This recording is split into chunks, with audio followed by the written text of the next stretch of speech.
Hi, everybody. I'm Mary Beth Horsington, and I'd like to welcome you on behalf of the Strathmore Speaker Series.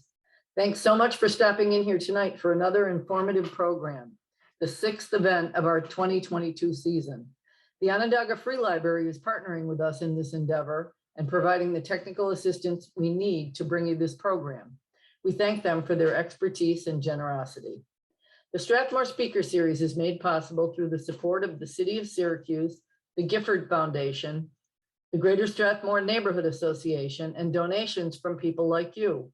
We like to provide our speakers with an honorarium, so if you would like to support this, go to our website, strathmorespeakers.com, and you'll see a donation button on the landing page.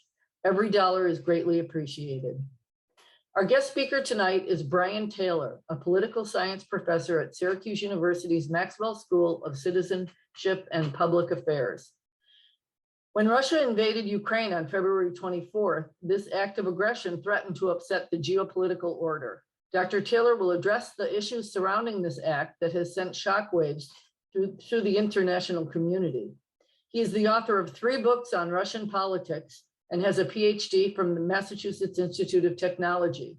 He also has a master's degree from the London School of Economics and Political Science and a bachelor's degree from the University of Iowa. A question and answer session will follow Dr. Taylor's presentation, so be sure to hang on and after the talk. And now, please welcome Professor Brian Taylor.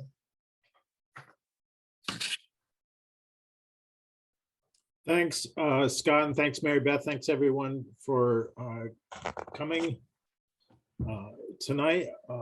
So I'm going to organize my remarks under 4 overall themes. The first is simply the question of why the war. Excuse me. The second is the question of the course of the war itself over the last 3 months. Third, I'm going to talk about what it means for Russian politics. And then fourth, I'm going to talk about the US stake in the war. So first of all, on the simple but important question, why the war? The answer is the one most of you probably know. This is Vladimir Putin's war. It was his decision. It was obviously informed by advice he got, but ultimately in an autocracy like Russia, he's the one who makes the decision. So why did he make this decision? I think for those of us who've been following his career for more than 20 years now, in some ways, although it was perhaps shocking, it wasn't surprising because the rationale behind it from his point of view has been there for a long time, and it revolves around 2 basic things. One is his denial really of Ukrainian statehood and the notion that Ukraine is a separate nation. He's always objected to that notion, and he's become more, excuse me, more strident in that issue in the last few years, but it's a longstanding belief. And then second, his sense of Russia's place in the world and his belief about Russia's status. So I'll start with Russia's place in the world first, and then talk about Ukraine a bit in his worldview. In terms of Russia's place in the world, he has long felt, and he's made clear for a long time, that Russia got a bad deal after the end of the Cold War, that it was humiliated by the West, it was disrespected by the West, that Russia needs to reacquire its status as one of the world's great powers, that he's the man to lead Russia along that path, and that the West in general, and the United States in particular, was working to undermine Russia and not make it possible to achieve this status. So I'm going to tell a brief story about an event 18 years ago that I think sort of illustrates this fairly well. So some of you may remember in September 2004, there was a terrorist incident in southern Russia in a city called Beslan, where Islamic terrorists from the North Caucasus in general, in Chechnya in particular, the region in southern Russia, seized a school on the opening day of school with more than 1,000 people there, children, members of their families, teachers, etc., and held them in a gymnasium for 3 days. It ended in this chaotic, bungled storming of the school by Russian security forces, which led to over 330 people dying, and half of those were children. So it was a great tragedy, and this was at roughly the beginning of Putin's second term as president. And when he went on TV to talk to the nation about it afterwards, he didn't talk about Chechen at all. He didn't, in fact, even mention Chechnya. What he said was that there were some people who wanted to tear a juicy morsel off of Russian territory, and that others were helping them. And he said these others were helping them because they wanted to weaken Russia as a nuclear power and ultimately undermine its territory. Well, he didn't say specifically who he was talking about, but it was pretty clear at the time that he was talking about the United States, and he later went on and made these accusations more explicitly. So just to drive the point home, when Russia faced a series of internal terrorist threats, his response was not to sort of look within and see what was driving those responses internally, but to blame it on the United States for trying to weaken and undermine Russia. And he has talked about this a lot in his career. He's become more vocal about it over time. But the idea that Russia is kind of this besieged fortress and the US and the West is trying to undermine it through various nefarious means goes back a long way. And if we think about the situation with Ukraine, I mean, we talk about the invasion that started 3 months ago, but Russia invaded Ukraine 8 years ago in 2014 when it annexed Crimea, which is legally part of Ukraine, and then sponsored a separatist war in the southeastern part of Ukraine that's known as the Donbass. So when we look back at what he said then, he also blamed a revolution that took place in Kiev, the capital. It was called Euromaidan, was what people call the revolution.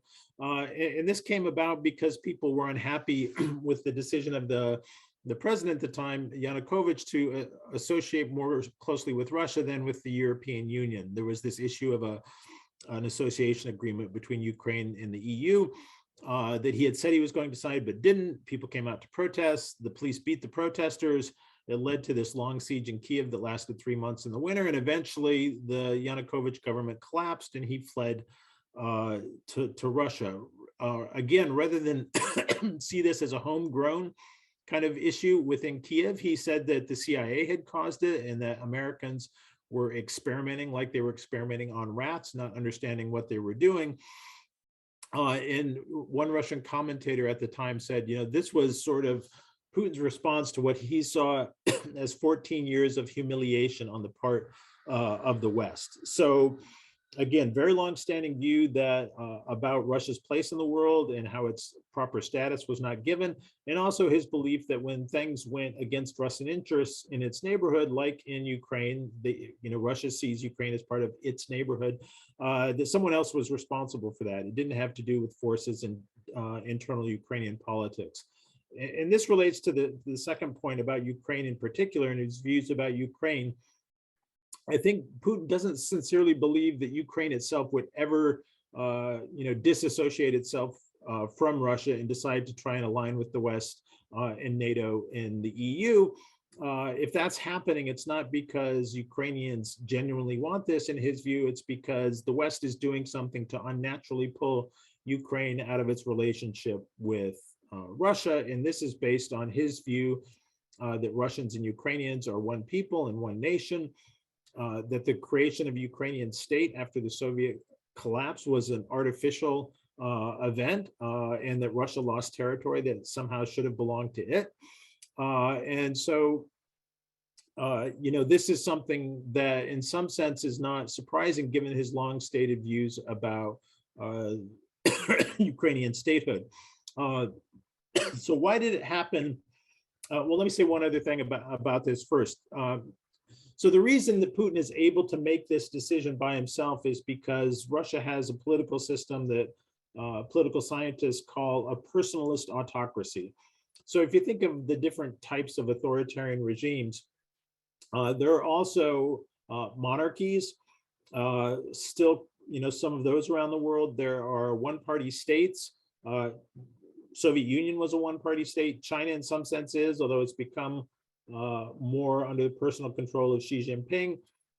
But even a country like Mexico from the 1930s to the 1980s or so was controlled by a single ruling party. So there are single party regimes, there are military regimes, or what some people call juntas, where a military seizes power and a group of officers rule the country. And then there are these personalist autocracies. And what political scientists know about these types of regimes is that over time, the sources of information become worse and worse because service to the leader becomes the most important thing for other officials. And they tend to tell that leader what he wants to hear and shape the information they give him to his, usually it's a he, to his predispositions or pre-existing beliefs. So over time, decision making tends to become more faulty. And we know that this type of regime often makes mistakes, and they often get into wars that are harmful for their own country and sometimes harmful for the ruler himself. So there aren't the types of institutional constraints on the leader that there might be even under other types of autocracies. In a military dictatorship, there might be a group of officers. In a single party regime, there's the party itself that restrains what the leader can do. That doesn't happen in this type of regime. So a lot depends on the person in charge. So why now? If I'm saying he's had these views for a long time, and I think we need to back up a little bit and just remind people what I was talking about. They had this war that they'd started back in 2014, and it wasn't really working out the way Russia wanted. They had signed, a peace agreement or a ceasefire agreement with Ukraine that, from Russia's point of view, was going to lead to giving more power to these regions where they had sponsored the war and allowing them to block Ukrainian moves west. Well, that wasn't really working out because Putin himself had created this problem through this annexation of Crimea and sponsoring this war.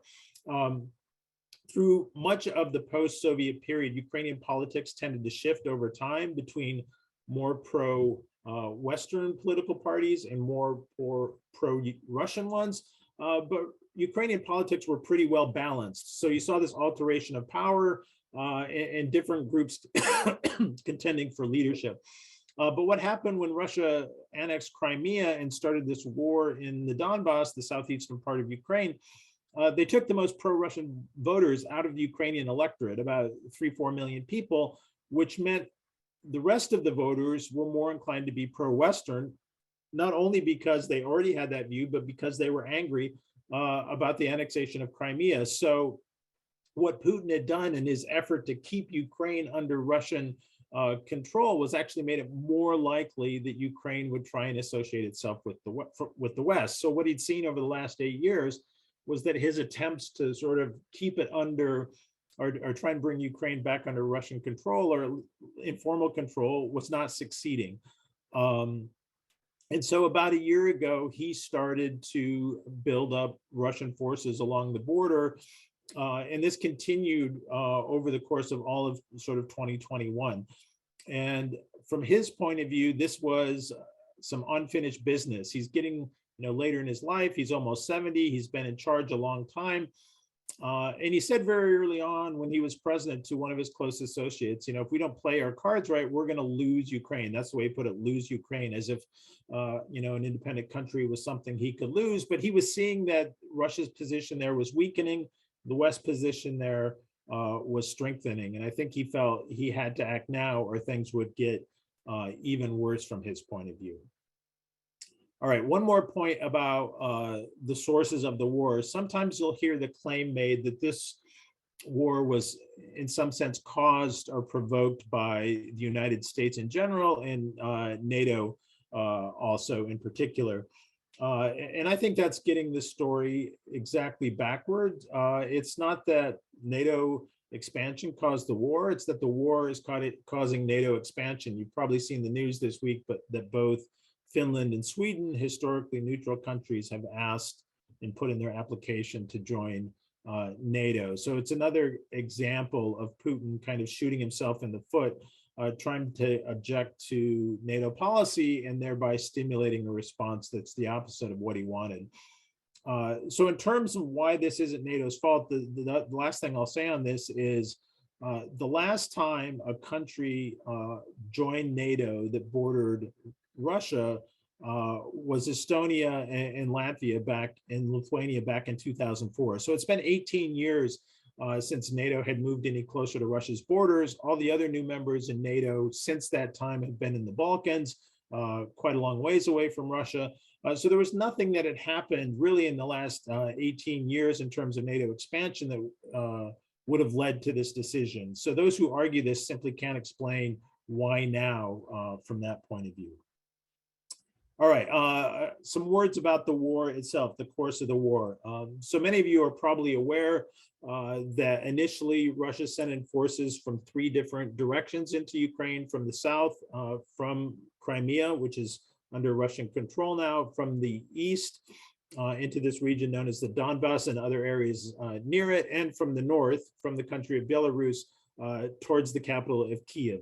And plan A for Putin was to try and seize the capital quickly, Kyiv, overthrow the government, install a puppet government, and in some sense try and put Russian control over much of the country. So there was this effort to bring in paratroopers directly into the capital and that sort of thing. Those efforts failed because of Ukrainian resistance. And then Russia regrouped a bit and tried to more slowly send in troops to seize the capital along several lines of attack.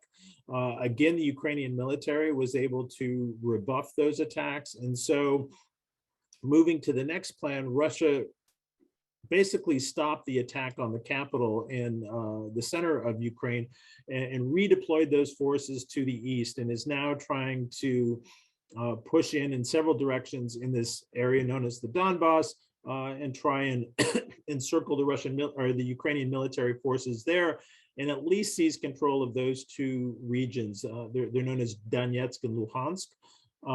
So far, they have not succeeded in doing that. And in fact, the offensive in the east, in some sense, has also not gone that well, marked most notably within the last week by Ukrainian military able to push the Russian military away from Ukraine's 2nd largest city, the city of Kharkiv, which is only roughly 50 miles from the Russian border. So there's still quite a bit of territory in the east of Ukraine and in the south of Ukraine, north of Crimea, that's under at least some sense of Russian control, but the Russian forces are still, stretched fairly thin, and they've taken a lot of losses. There's a lot of debate about how many, but a reasonable guess is 10,000 deaths of Russian soldiers in 3 months, which is really a massive and catastrophic number.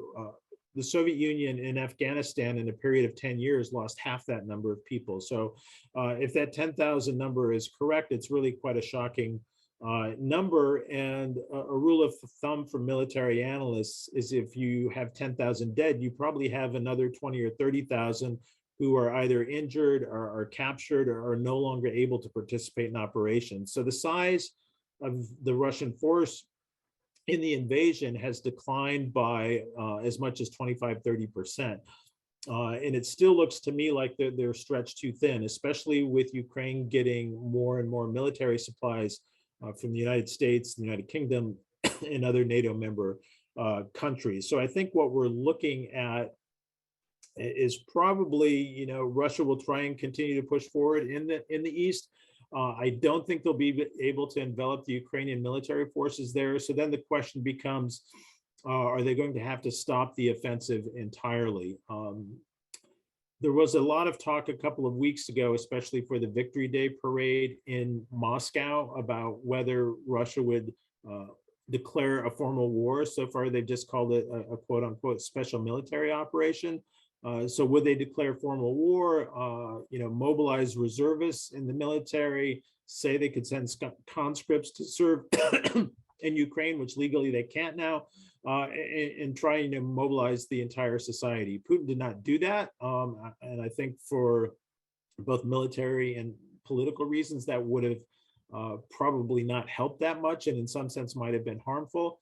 What we seem to be seeing instead is kind of a tacit partial mobilization where they try and put pressure on people who work for the state, who are in the reserves, to sign a short-term contract and go serve in Ukraine. So rather than a sort of big public mobilization, there's a small private mobilization to try and bring in more forces. I actually don't think that'll change the course of the war so far. So it's looking like we're headed towards stalemate over the summer. We can come back to this if people have questions about it. So the third theme I wanted to talk about is what this means for Russia and Russian politics. And the short answer is this, I would say, is a disaster for Russia, politically, economically, and in terms of foreign policy. It's not completely accurate to say that Russia is isolated, because there are plenty of countries that are kind of watching from the sidelines and not necessarily supporting Ukraine, but not supporting Russia either. But if we look at the initial UN vote that was taken in the General Assembly back when the war started, only 5 countries voted to oppose the resolution: Russia, Belarus, Syria, North Korea, and I think Eritrea. So even countries like China did not vote with Russia. China abstained. India also abstained. There are other countries that abstained, but there's been pretty large international condemnation, including what I would call the wider West. So not only the United States, Canada, Western Europe, but in Western and Central Europe, but also countries like Australia, New Zealand, Japan, South Korea, Singapore, Taiwan, etc., have been backing Ukraine with sanctions. And so, in terms of foreign policy, Russia, I think, has done a great deal of damage to its sort of position in the world. And economically, this is also going to be very costly for Russia. I don't think they expected the extent of sanctions that have been put in place, especially the way many Western countries froze Russian central bank assets that were held abroad in other currencies. That I think that was a surprise to the Russians. And I think they were very much surprised, excuse me, by the private sector response, where a lot of Western companies have decided to simply, stop their operations there. Everything from major oil companies to McDonald's and lots of other companies besides. So economists are suggesting that Russia's economy will decline in 2022 by 8, 10, 12%. Inflation is probably likely to be 20, 25%. Unemployment is likely to go up.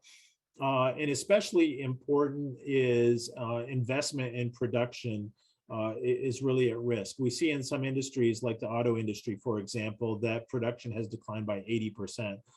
So people are going to start losing their jobs or having their salaries delayed.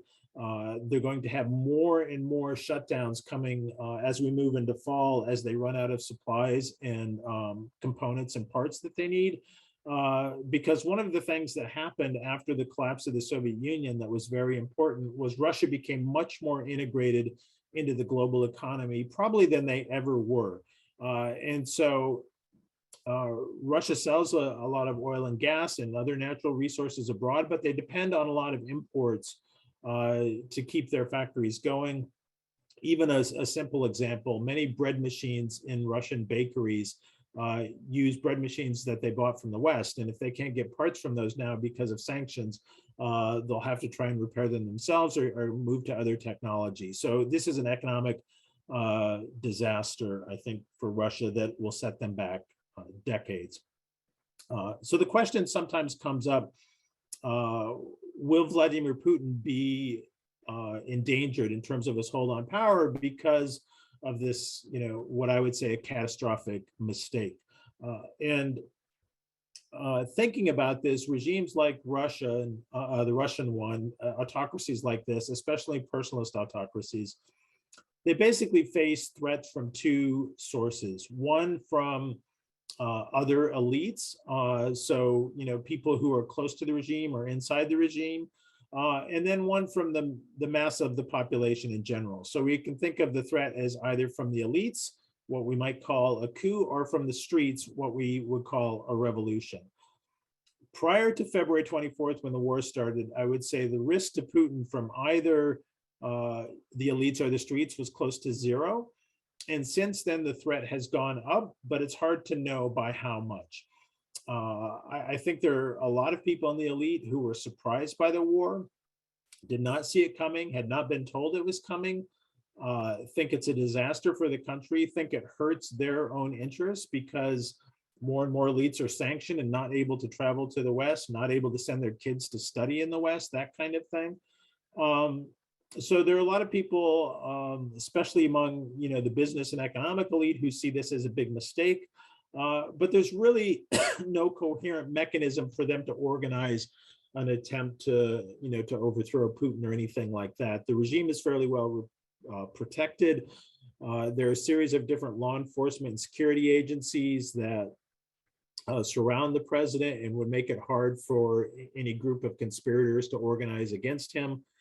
So I don't think anyone would probably try and stick their neck out and organize something like this, given that it would potentially be quite ruinous for them if word got out or if such an attempt failed. So there's no sign yet of any kind of internal opposition that can threaten him in that respect. In terms of the population at large, there were quite a few protests early on, although they were small and mostly confined to Moscow and St. Petersburg. The state has really effectively repressed those with very strong, sanctions. By sanctions, I mean, penalties, whether fines or jail sentences for people who come out and protest. And there's really no political structure now to organize inside Russia. The opposition had already been wiped out prior to this war. The leading opposition figure, Alexei Navalny, first they tried to assassinate him with a chemical weapon, and then they threw him in jail. His structures were disbanded. All those people who worked for him had to flee to the West. And there really aren't organized forces in civil society and that kind of thing to organize a mass movement. So I wouldn't expect anything soon. But I would say the economic pain that I think is going to hit harder, especially coming in the fall, may change that trajectory, but probably not enough to threaten Putin's hold on power. So I don't see any, change in leadership coming anytime soon. People may have questions about Putin's health as well. I'm happy to talk about that in Q&A if people have questions. So the fourth thing I wanted to talk about was the U.S. stake in this war. And basically what I would say is the United States government, I think, has done quite an effective job in organizing much of the international community to oppose the Russian invasion and to support Ukraine. This started even before the war, and it started in a really important way, I think. Back in November, already the US intelligence services were seeing signs that Russia was preparing for an invasion. And rather than keep this information to themselves, they shared it with their allies, they shared it with Ukrainians, and in some sense, they shared it with the world. There were reports about, the Russian buildup, what they were planning. There were efforts made to cut off any attempt by Russia to create some type of incident that they could blame on the Ukrainians for starting the war. And this was important because it made it very apparent to the world community from the very beginning that Ukraine was innocent, that this was Putin's war, it was his choice, and that was plain for the whole world to see. So that, I think, was a really important decision. And it also helped create a political consensus among the US and its allies for a need to resist this invasion, for a need to adopt really strong sanctions that I've already talked about. And Russia is the largest economy in the world in the 21st century to be hit with sanctions like this. So North Korea has been hit with sanctions like this. To a certain extent, Iran was hit with sanctions like this. Venezuela to a certain extent, but not nearly as much as this. And so taking the kind of actions that have been taken against an economy as large as Russia's was really unprecedented. And I think the Biden administration and our allies deserve some credit for organizing this response. Finally, there's the provision of military support to Ukraine. There was military support for Ukraine before the war, especially in terms of training and some defensive weapons like anti-tank weapons and anti-air defense or air defense weapons. That was important. But it's been striking, and I think many countries are probably surprised themselves how quickly they've been willing to supply Ukraine not only with defensive arms but offensive arms, artillery, tanks. other, armor. Lots of intelligence support has been provided to Ukraine to help them target Russian forces and track the movement of Russian forces. So it's really been, in some senses, surprisingly unified in broad-based Western support for Ukraine. And you probably heard the news today that the Senate voted on a $40 billion package of aid for Ukraine that's already passed the House, so it'll go to Biden, who will sign it immediately. I don't think anyone would have guessed this degree of support prior to the war. So, and I think Russia probably did not expect it either. They probably hoped that they could divide the EU, divide NATO, but so far they have not had much success in that regard. So I think that's probably enough in terms of initial remarks to get the ball rolling here. So I'm going to turn it back to Scott, and happy to answer any questions that people have. All right. Well, thank you, Dr. Taylor. So the first question, which is something I was thinking about as well, was, based on those remarks, where it's the resolve of the West against the resolve of one individual. And so on that theme, Courtney Black asks, how long do you think the West can remain united in our effort to sanction, or do you think that the Putin himself can outlast us? Yeah, excellent question. I mean, I think that's probably what Putin is hoping for at this point, right? The initial hope was that they could overthrow the Ukrainian government fairly quickly, within a week, some people have said was their hope. And that clearly didn't happen. We're 3 months in, and they've had to retreat in several directions. So I think it's been, a wake-up call to a certain extent to Putin, but I also think he's not inclined to just sort of like raise his hands up. I made a mistake, we're going to seek peace. I think he's probably likely to continue to press as much as he can with the forces they're able to muster, and hope that he can, wait the West out and wait Ukraine out. Basically, people lose interest, people's attention moves on to other things. High energy prices causes, average people in the West to decide they're less interested in this, and they're worried about inflation and that kind of thing. So the hope from Putin's point of view would be that since he's got this entire country kind of locked down and repressed, that he can outlast the democratic West, and there'll start to be splits appear in the alliance. Oftentimes that is the course of events, that countries lose interest over time, and those who are more closely situated, who feel like they have a bigger stake in it, and obviously that would be Russia and Ukraine here, may feel the world has stopped paying attention, and from Putin's point of view that would be a good thing. So far we're not seeing that much. I mean, obviously it's not every story in the news the way it was in the first week, but I think the Biden administration and some of our allies in Europe think this is, a long-term commitment to make sure Ukraine maintains its independence and sovereignty, because what's at stake here is a principle of the entire post-World War II international order that you can't redraw a country's borders through the use of military force.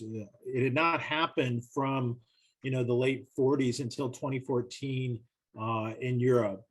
There were a few incidents that we could talk about, but never a case where a country just simply seized and annexed part of a neighboring country's territory until the annexation of Crimea. And now it's trying to do the same thing on a larger scale. So I think the West really thinks it needs to stay committed here. I'm not sure. Did I get all parts of Courtney's question there, Scott? Yep. Okay. I'd like to ask a question, if I may. Scott, can you hear me? Yeah, go ahead, Andy. Okay, thank you. Dr. Taylor, I am I guess a dual graduate of Maxwell and Newhouse. I won't mention the year. The question is, and I'm also an American of Ukrainian descent, so I'm going through a lot of emotions here. Your presentation is excellent. I appreciate it. But I'm wondering, there's a genocide going on in Ukraine. How much are we aware of that? Really? What does it mean? How can I help anybody understand that there's a cultural and a national genocide going on? Putin said Ukraine does not exist as a country, and he's trying to get rid of it. Stalin in 1932-33 starved to death 7 million Ukrainians, farmers, free farmers, who were feeding Europe. And now we're seeing in the news that Ukraine is a breadbasket of Europe, and suddenly there's a whole issue of feeding the world, and we're all suffering because the wheat is being stopped. So I'm asking, is there a genocide according to your opinion, Dr. Taylor? Thanks for that question. So I'll preface it by saying I'm not a scholar of genocide and I'm not an international lawyer. This is a topic that I've seen people who are genocide experts debate. So some experts have said, yes, they consider this a genocide for the reasons that you already outlined in your question. So my understanding is genocide involves a deliberate attempt to eliminate in whole or in part an ethnic, racial, or national group. So there's the question about both the activities and the intent. So the activities seem clear based on some of the war crimes and crimes against humanity that we've seen in the war in places like Bucha and in Mariupol, in European, Bucha and European suburbs of Kiev. Mariupol is in the east on the Sea of Azov. And some of the things we've seen in terms of bombing hospitals, bombing schools, shooting people, when their hands were bound and things like that, seem consistent with an attempt to eliminate, at least in part, a nation. And then there's the question of intent. And some people have pointed to the statements that you mentioned by Putin that suggest that Ukraine is not, a real nation, that Russians and Ukrainians are one nation. As evidence of that, and there have also been stories in the Russian media that also seem to indicate an attempt to sort of try and eliminate Ukrainians as a legitimate nation with a right to sovereignty, and say, no, these are all actually just Russians and some guys. So that's the argument for. Some experts, I think, have said that we don't have enough information on intent or the scope of the atrocities yet to know for sure.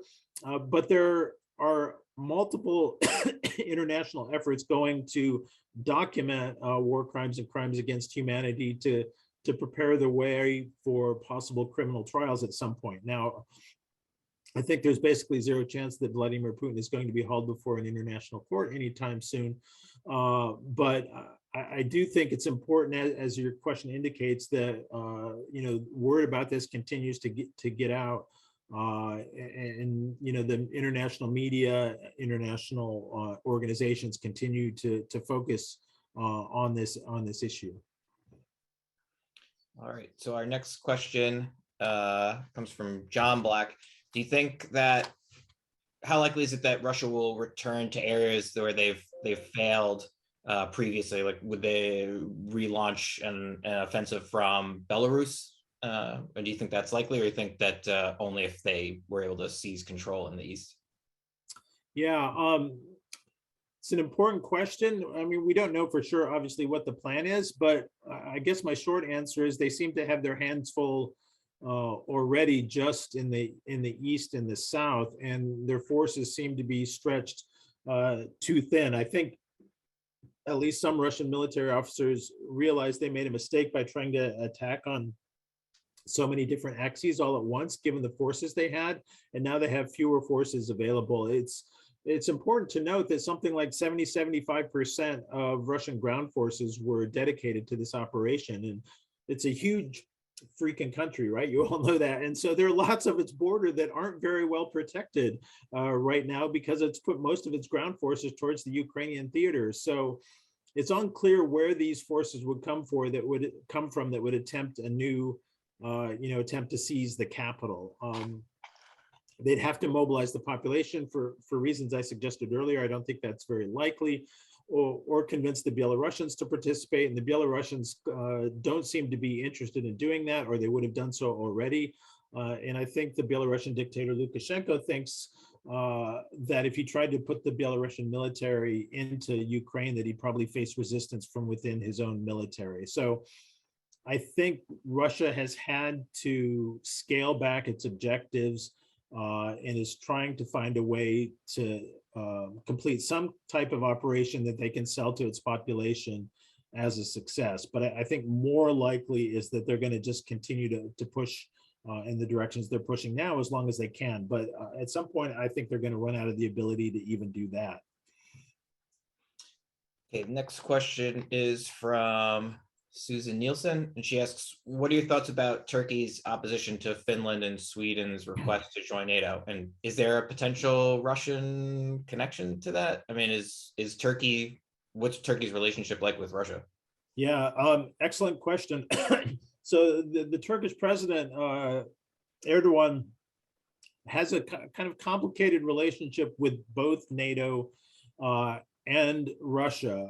So, it's a NATO member country. It has been for a very long time. It has prevented Russia from bringing warships from outside of the Black Sea into the Black Sea as part of its control over the straits there. It's actually supplied Ukraine with drones that Ukraine has used relatively effectively. And by supplied, I mean they sold them to them, but still, they've been arming Ukraine. On the other hand, Erdogan and Putin, have sometimes close relationship with each other. I don't see any reason to think that and somehow Putin got to Erdogan and is sort of compelling him and somehow to take this stance. It seems more likely that what's going on is Erdogan realizes that because NATO works on consensus, that he right now has a moment where he can try and get some things that he wants, either from the alliance or more specifically from Finland and Sweden. And he's accused them of, supporting or harboring what he would consider Kurdish terrorist groups or individuals. And so he's going to press hard on that. Now, I saw today that there was a fairly definitive statement from Erdogan that he's going to continue to oppose this. I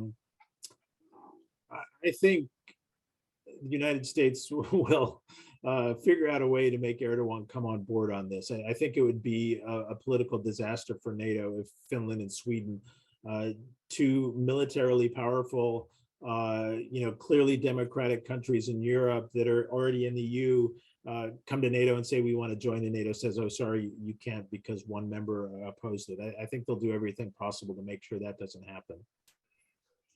All right, next question comes from Sandra Lipkowitz. And yes, what is Putin's obsession with the idea that he's trying to stop Nazis from taking over in Ukraine? Where does that come from, and why is it have captivated his rhetoric, at least? Yeah, I mean, it sounds really bizarre, right? Ukraine has a democratically elected president who grew up with Russian as his first language, came from a Jewish family, had family members die during the Holocaust. So it's really kind of insulting to claim the Ukrainian government, is somehow Nazi in any form. But I think the reason that they've sort of fixated on this language goes back to the history of World War II, when some Ukrainian independence and nationalist forces at times, in an alliance of convenience, allied themselves with Nazi Germany in an attempt to gain independence for Ukraine from the Soviet Union. And as we were reminded earlier, this came after the famine in Ukraine that killed millions of people. And so in some sense, some of these Ukrainian, nationalists and independence organizations thought, better with Hitler than with Stalin. kind of thing, but that's been used as part of first Soviet and then Russian education since the Soviet collapse to brand, especially Ukrainians from the Western part, which are the more kind of, Western-leaning pro-European parts of Ukraine as, supporting, Ukrainian Nazis, because some of the slogans, some of the individuals from that time period are held up as, patriots of Ukrainian independence. So that's where the obsession comes from. And I think they also think the label probably resonates well with the Russian population. But I have to say, as someone who studied Russia a long time and has lots of Russian friends, the Russian school system doesn't do a great job of teaching about World War II and all aspects of the war. It's very much a story of the great Soviet Union defeating Nazi Germany. Very little discussion of the Holocaust, actually, and so very little understanding of what the Nazis were actually about ideologically. It's more that anyone who's against Russia, we can label a Nazi, and that resonates with part of the population. Okay, the next question is also from Courtney Black, and she asks the question that's on all of our minds, probably, does Putin have an exit strategy? And if so, what do we imagine that might look like? Yeah, he hasn't told me what his exit strategy is, but I can speculate a little. So, yeah, I mean, I think if there is an exit strategy, we can think of it, in terms of how minimal or maximal his goals were. So the maximalist goals of overthrowing the government, taking control of over much of Ukraine, I think we can say those have failed.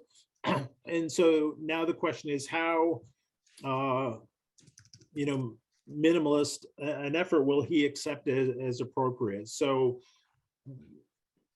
and this would include, the option of trying to take all of the regions that run from the Donbass along the Sea of Azov down to Crimea, where Russia controls most of that territory, at least, tentatively now, and create this land bridge from, that part of Russia down to Crimea and control that area, and then try and hold it, and, ensconce themselves there, try and install loyalist governments, what we might call collaborators, I guess, under different language. I don't really think actually that they will succeed even in that, because I don't think they have enough forces to hold a territory that large without facing a very determined Ukrainian insurgency.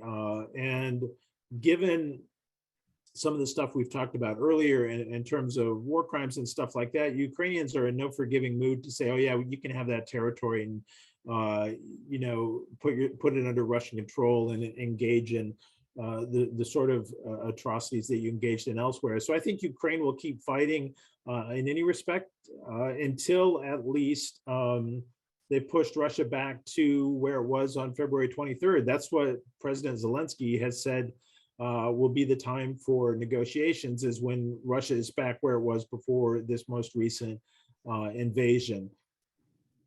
A slightly more, a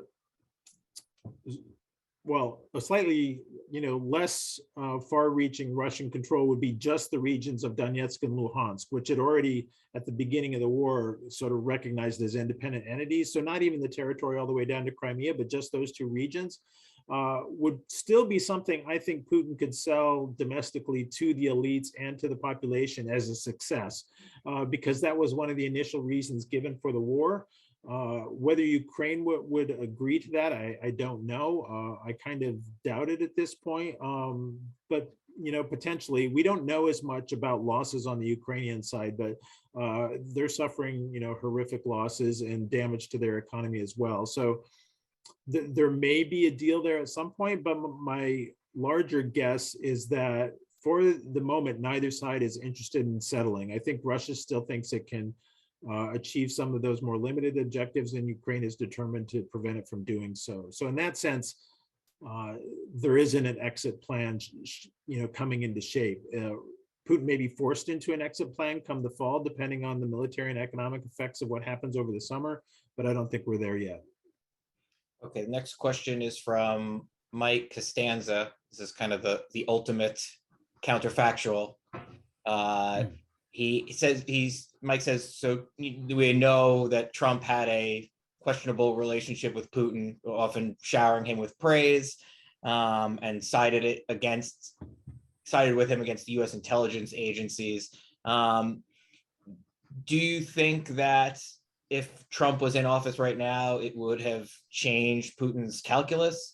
And could the fact that Trump was not elected have that, did that in any way encourage Putin to act against Ukraine? Yeah, interesting question. So I'm not an expert on American politics, but I'll say a few things about this. I mean, I think it's important to remember that President Trump, as the question kind of implies, had made a series of statements throughout his time as president, even before he became president, that suggested he was seeking a very close relationship with Putin in Russia. Back in 2016, at the Republican National Convention, they took a piece out of the Republican platform that was supportive of Ukraine. You know, and the story about that is still a bit unclear. In 2017, you know, first of all, Russia interferes in the election, right? There's clear evidence that Russia interfered in the 2016 US presidential election to try and weaken Hillary, which by definition ended up helping Trump. And Trump refused to call Russia out for that or acknowledge it.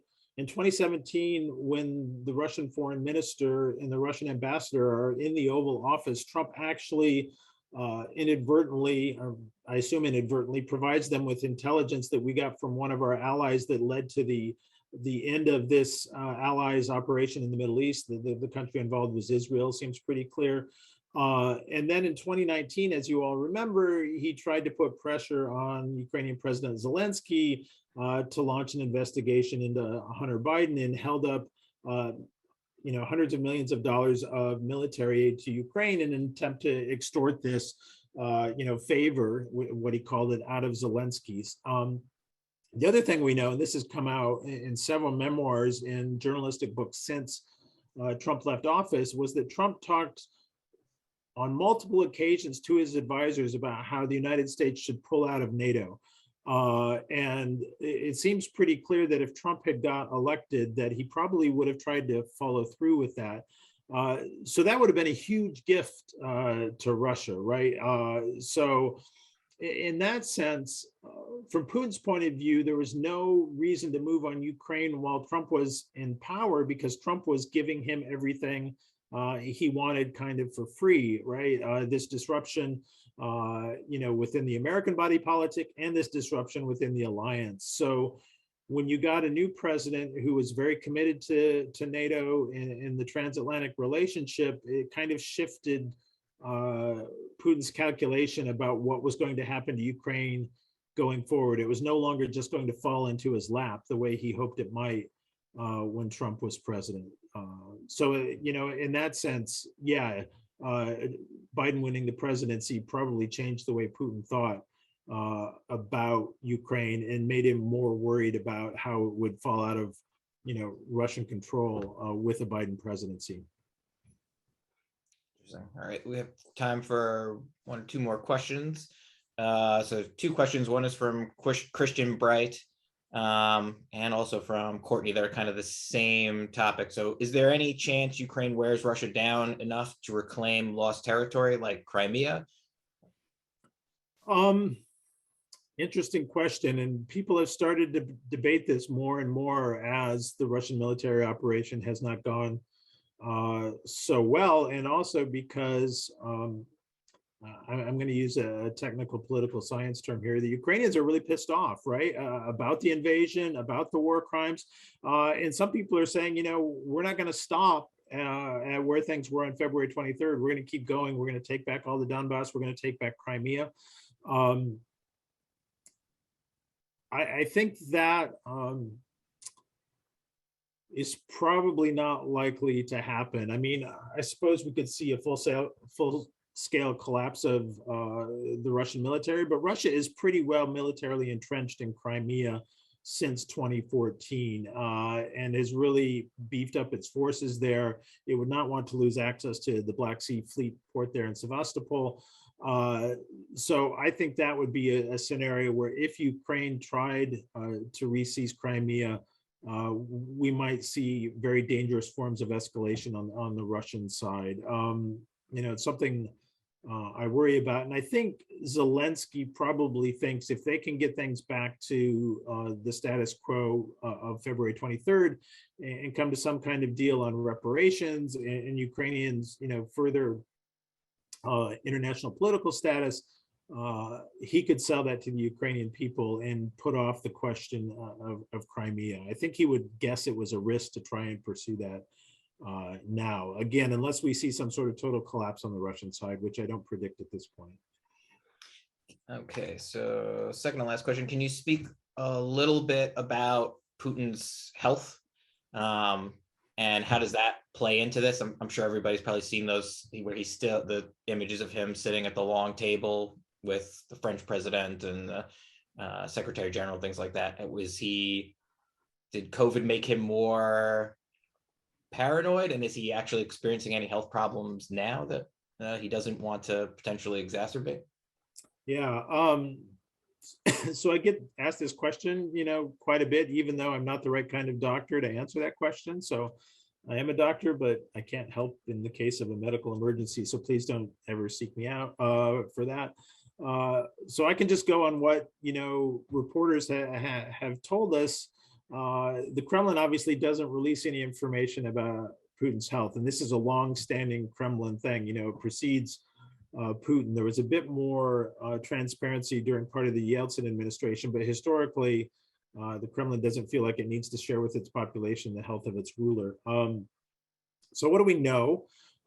We know he's almost 70. The average male life expectancy in Russia is 73. He has the best doctors in Russia, so we shouldn't compare him to the average Russian. We do know that he's had, back trouble. There, different explanations for why that happened, but it's been noticed. There have been reports, including by Russian investigative journalists just a few weeks ago, that he may have at some point had a thyroid problem, potentially even including thyroid cancer. They simply tracked the movement of some Moscow-based thyroid doctors to Sochi in southern Russia, where Putin has another residence, flying back and forth a lot between 2016 and 2019. And then there's all the speculation that I'm sure you've seen about Parkinson's disease. That speculation is actually not new. It's old, going back at least 10 years. There even was a report in a British medical journal where they analyzed the way Putin walked, because one arm swings more than the other when he walks, and that's been true for a long time. And the explanation they ended up giving was they thought it was a product of his KGB training, that he was taught to keep his gun arm still in case he had to pull a weapon. So on the other hand, you do see these bizarre images of him gripping a table really tight while in a meeting and things like that. And is he trying to prevent tremors? I don't know. And I'm not sure how much we gain by speculating about that from afar. But I guess if I can round this out to a more general point, the guy's been in charge for 22 years. He's not getting any younger, and he's clearly been thinking a lot more about his legacy. And, he's mindful of the fact that he's not going to be in power forever. And, with respect to the issue of the pandemic, he's, put in place this regime where you can't be in the same room with him, at least close to him, unless you went through a 2-week quarantine. So that's why you see these long table meetings, right? So he's obviously very sensitive to his health, which is probably some kind of megalomania that comes from being, a dictator like this for 22 years. He's obviously very impressed with himself and thinks he's the only one who can rule Russia. So he better keep himself healthy. But beyond that, I just don't know. I mean, this is probably rude for me to say, but I'll say it anyway. I think it would solve a lot of problems if the guy dropped dead tomorrow, but I wouldn't count on that. So, All right, and then the final question is, what about the nuclear issue? That's something that there was some saber rattling, and I think a couple of weeks ago they tested a ICBM, obviously not without a warhead. Is there?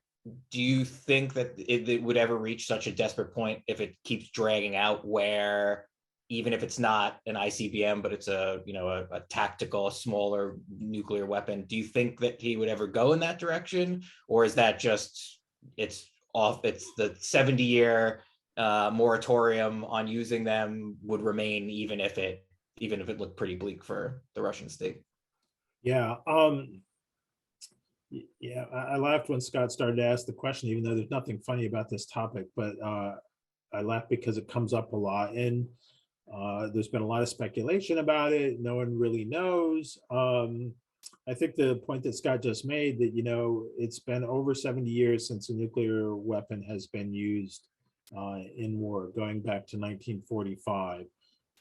And one of the reasons for that is because it's hard sometimes to see what the political point of it would be. And war is in some sense an attempt to achieve political objectives. Despite all the destruction and horror of war, wars are usually launched for political reasons, and they usually end for political reasons. And it's not clear what the political objective would be. I think it would very much unify even more of the world against Putin. I certainly hope that the United States is talking to other nuclear countries like China, like India, Pakistan, and saying we have to have a united front about this if there's any signal that Russia is thinking about doing this, and stand united and, do everything possible to dissuade them and have in place agreed responses if for some reason it does come to that. So I guess I would say I wouldn't want, I'd like to be able to rule it out, but I wouldn't rule it out entirely, simply because if things start to go really badly, I guess it's not out of the question. If we look at Russian nuclear doctrine, the only times they're supposed to use nuclear weapons is either in response to a nuclear attack on Russia or a non-nuclear conventional attack that threatens the existence of the Russian state. So I think the question has to be, is there anything in the course of this war that could be seen as threatening the existence of the Russian state? The Ukrainian army is not going to march to Moscow and overthrow the Russian government. So would Putin see a complete defeat in Ukraine as an existential crisis? I guess I don't think so. So in that sense, I guess I would take maybe some hope away from that. But the reason people are talking about this is one of the most worrisome nuclear related episodes really since the Cuban Missile Crisis, right? You've got one of the world's nuclear powers waging a war with its neighbor, a war of territorial aggrandizement. It's very different, I think, even from Korean War, Vietnam War, Iraq War, Afghanistan War on either side, right? It's hard to see how in any of those conflicts it was ever going to escalate to the nuclear level, although in the Korean War it was talked about, obviously. But so it's worrisome, but I don't think we should get too alarmed about it. The signals that they've sent have been intended to, as Scott said, kind of, wave the nuclear missile to remind everyone that they've got them, as if anyone could have possibly forgotten that. But what they would do, I guess I'm kind of going on a bit here because it's an uncomfortable topic to talk about. I guess we can imagine a scenario where they try and do some kind of nuclear signal, not even over Ukrainian territory, but in the far north, over the North Pole or something like that, to send a message about their determination. But what do they get out of that? I never understood parts 2 and 3 and 4 of that logic in terms of how it would advance their political interests. So I guess I'm going to leave you with the somewhat happier thought that I don't think the risk of that is super high. It's hard for me to see Putin thinking that would help him. And, I have my issues with Vladimir Putin, but I don't think he sees himself as the leader of a death cult, bringing down the planet with him. I think, he wants his kids and grandkids to stay alive, and he wants to stay alive, and he wants the Russian state to persist, and nuclear weapons use could put all of that at risk. So, yeah, I should stop there, I guess. All right. Well, thank you very much, Dr. Taylor. That was fantastic. And thank you very much for sharing all your insight and your expertise with us. All right. Thank you. All right. I'm going to turn it back over to Mary Beth, who's going to tell you about what we've got going on right before our summer break. And take it away, Mary Beth. Thank you, Dr. Taylor. That was excellent. On Thursday, June 2nd, our guest speaker will be Natalia Filatova, Assistant Director of Common Cause New York. She will be discussing the new Syracuse Redistricting Commission, gerrymandering, and voter suppression. That will wrap up our series until the fall. The September and October speakers are not yet finalized, but we hope to welcome back Dennis Connors in November. Dennis is the former director of the Onondaga Historical Association, and Syracuse University Press is scheduled to publish his new book on the James Street mansions in November. If it's possible to meet in person at that time, we hope to include a book signing session for our speaker series patrons. Updates on our series can be found at our website, strathmorespeakers.com. And thank you all for joining us tonight. We hope to see you again in June. Bye-bye.